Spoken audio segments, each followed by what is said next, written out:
taking time for your health. The African American Wellness Watch. Trusted information for us, by us. Dr. Mike LeNoir and other experts from around the country and around the world have the latest on how you and your family can get healthy and stay well. It's time for the African American Wellness Watch.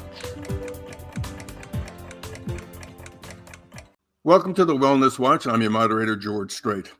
Eating good and eating healthy, especially during the holidays. We know we're supposed to be cognizant of this all the time, but during the holidays, it can be especially difficult.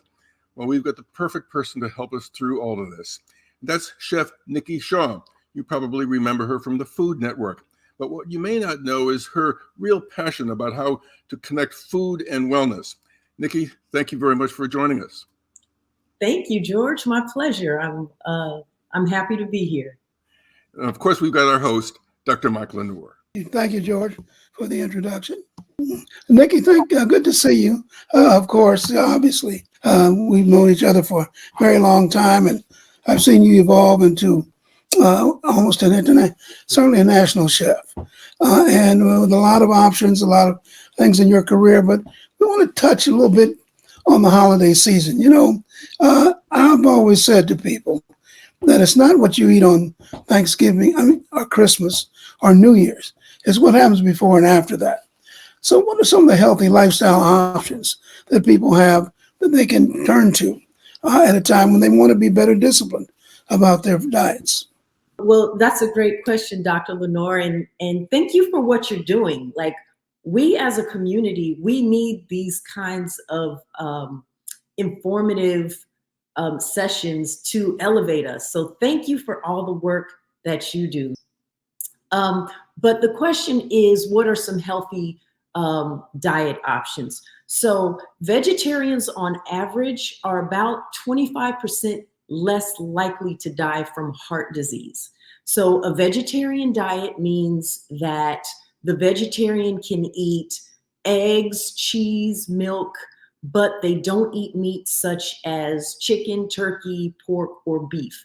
Instead of meat, they eat lean plant-based protein. Now, another option is the vegan diet, which means people choose to forego animal products altogether, including milk, cheese, and honey, and exclusively eat plants as part of a vegan lifestyle. We also have a pescatarian diet, which refers to a vegetarian diet with the addition of seafood. So plant-based foods such as fruits, vegetables, beans, whole grains, nuts, seeds, and seafood provide protein and omega-3 fatty acids. And last, there's the flexitarian diet, which that's the kind of diet that I prefer for me personally. And the flexitarian diet just means that some people are more flexible. That's why they call it flexitarian. They try to simply cut back on their meat intake and eat a diet that's primarily filled with plants, but there are some animal products here and there. Nikki, I think you alluded to it a bit, but what are some of the benefits of these kinds of choices? Great question. And you know, the benefits is that's what we're all in search of, right? That's why we do everything we do, for the benefits. So the first benefit for eating a plant-based diet is it can lower your blood pressure. So I know that, you know, a lot of us deal with high blood pressure, or we have parents or family members that are dealing with high blood pressure. So number two, it keeps your heart healthy. Meat contains saturated fat, which can contribute to heart issues if eaten in excess. Number three, it can help prevent type 2 diabetes. I know that I have diabetes in my family, and you know, a lot of these benefits are getting ahead of the problem. Number four, it can help you lose weight, even if that's not your main goal. Vegetarians and vegans typically do weigh less. Number five, it can decrease your risk for cancer. And this is due to the nutrients that are present in plant foods. Number 6, it can improve your cholesterol. High cholesterol can restrict blood flow and potentially lead to heart attack, stroke, or heart disease. And lastly, number 7, it can help keep your brain strong. Plant-based diets can slow the progression of Alzheimer's. Eating an extra half a cup, that's not a lot, half a cup of fruits and vegetables can lead to a 13% reduction in the risk of dementia. And this particularly hits home for me because my grandmother was very important to me in my life.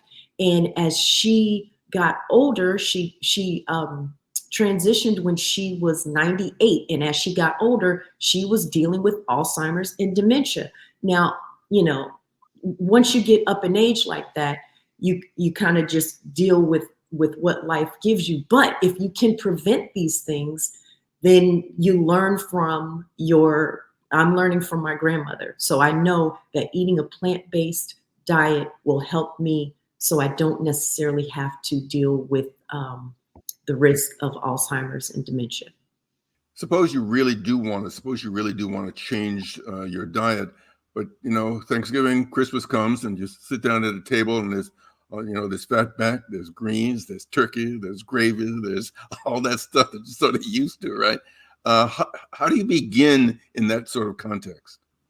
Well, you know, during the holidays, what I say is, so the holidays is like, you know, it's just a couple of days, which is really the holidays. So on those really special days, that doesn't mean on November and December, you lose your mind for 60 days.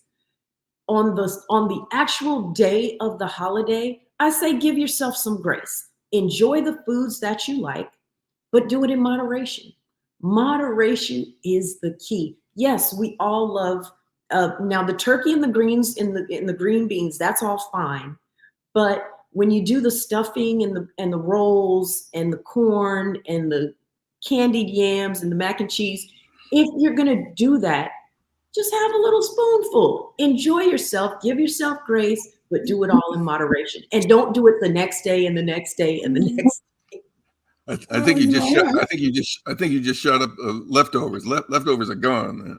Yeah, you know, I think that one of the things we always tell people, Yeah, right. on that day, you know, the holiday is a season. Those days are special days. Just go for it. I mean, that one day is not going to hurt you. Just go for it that day. But remember, you've got a long season to deal with before and after that when you can implement these changes. But look, you got that macaroni and all that stuff in front of you. That's just one day. Just let them have that, Nikki. In moderation. They can have it, enjoy it, but just don't overdo it. I got you. All right. We can agree on that. I think in a literal sense, those are words to live by. Nikki, thanks so much for joining us. This has been really, really helpful. And I know that one of the things that I took away is that you don't have to be perfect. And if you sort of fall off the food wagon one day, that's really okay because you can always get back on. That's right. And in closing, I just want to add that it's my opinion that we should reduce our meat intake overall.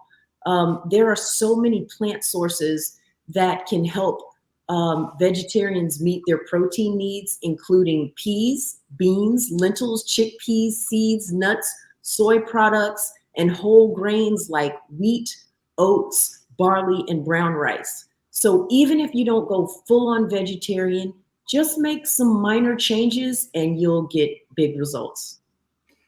Dr. LeNoir, final word. No, I think it's been great advice. And we always say, conclude our programs with health is your biggest asset, so protect it. Taking time for your health